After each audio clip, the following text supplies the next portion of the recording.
ព័ន្ធទៅនឹងកិច្ចការព្រំដែនក៏ដូចជាផ្នែកទស្សនវិជ្ជាច្បាប់ពេញម្ដងដែលនៅទីនេះខ្ញុំបាទមានកិត្តិយសក្នុងការជួបជជែកជាមួយនឹងឯកឧត្តមអិនសថារដ្ឋលេខាធិការប្រចាំការ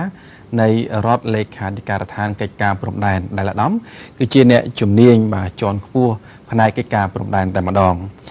អាយរ៉មអាចជំរាបជូនសាធារណជនបានជ្រាបបានទេពាក់ព័ន្ធទៅនឹងប្រាសាទខ្នាព្រោះថាបើតាមឯកសារដែលបន្សល់ទុកពីគណៈកម្មការកំណត់ព្រំដែនបារាំងសៀមបានបញ្ជាក់ថាប្រាសាទខ្នាគឺស្ថិតនៅក្នុងទឹកដីកម្ពុជាជាពិសេសគឺផែនទីខ្នាតលើ200 ពាន់តែម្ដងសូមអារ៉មអាចបញ្ជាក់ជូនទៅលើទស្សនវិជ្ជាផ្នែកច្បាប់ក៏ដូចជាបច្ចេកទេសផងដែរបាទអរគុណសម្រាប់សំណួរនេះដោយខ្ញុំ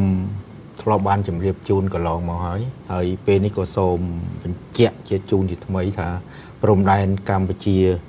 ថៃនេះជាព្រំដែនអន្តរជាតិដែលត្រូវបានកំណត់រួចមកហើយ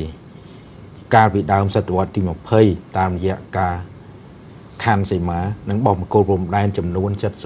74ទាំងនៅលើឯកសារ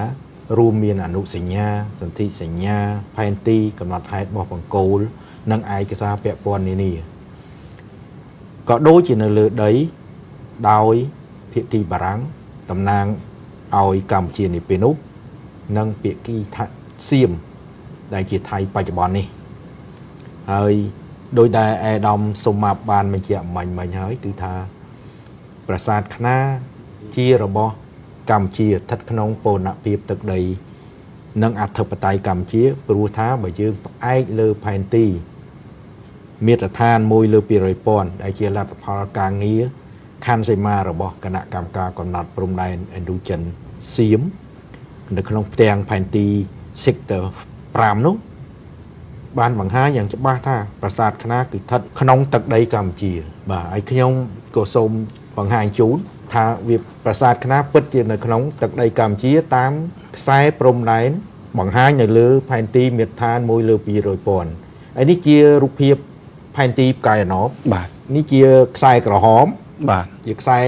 ដែលយើងបានចម្លងចេញពីផែនទីមាត្រដ្ឋាន1 លើ 200 ពាន់ហើយខ្សែខៀវនេះគឺជាខ្សែដែលបង្ហាញនៅលើផែនទី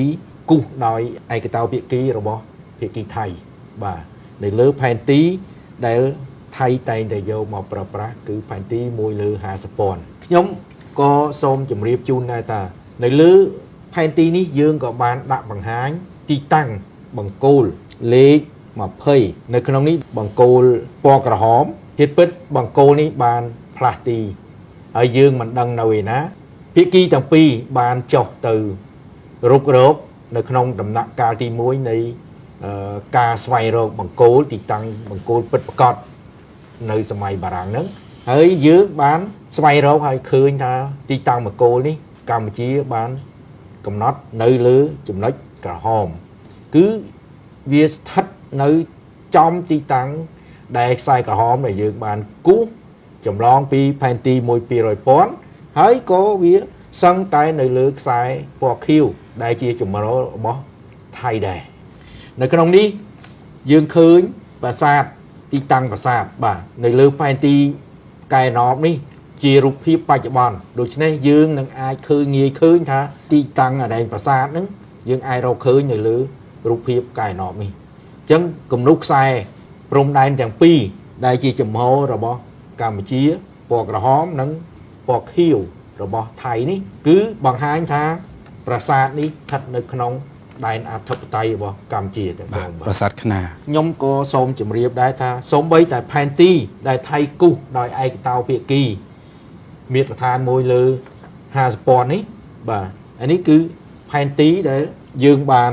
ដកស្រង់ចេញពីផ្ទាំងផែនទីមួយសន្លឹកបាទសន្លឹកលេខ56371ស៊េរី L717 បាទគឺជាឈ្មោះផ្ទាំងសន្លឹកផែនទីដែលថៃយកមកប្រើប្រាស់ក្នុងការគូសវាសខ្សែព្រំដែនជាឯកតោភាគីនឹងហើយនេះគឺយើងបានដាក់ខ្សែក្រហមចំហរបស់យើងហើយនឹងខ្សែខៀវដែលជាខ្សែដែលមាននៅលើផែនទី150 ពាន់នឹងស្រាប់គឺថាយើងឃើញប្រាសាទខ្នាហ្នឹងគឺស្ថិតនៅក្នុងទឹកដីកម្ពុជាបាទខ្ញុំក៏ចង់បញ្ជាក់ជូនបន្ថែមដែរថាផែនទី L717 ដែលថៃបានគូស ដោយឯកតោភាគីហើយបានប្រើប្រាស់កន្លងមកដោយខុសច្បាប់នោះគឺបង្ហាញថាប្រាសាទខ្នាប្រាសាទតាមន់ធំនិងប្រាសាទមួយចំនួនទៀតនៅតាមបណ្ដោយព្រំដែនគឺស្ថិតនៅក្នុងទឹកដីខ្មែរហើយបច្ចុប្បន្ននេះបើតាមខ្ញុំដឹង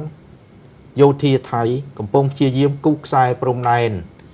ថ្មីដើម្បីបញ្ចូលតំបន់ដែលថៃឈ្លានពាននិងកំពុងកាន់កាប់ដោយខុសច្បាប់ដាក់បញ្ចូលទៅក្នុងទឹកដីរបស់ថៃដូច្នេះកុំថាឡើយផែនទី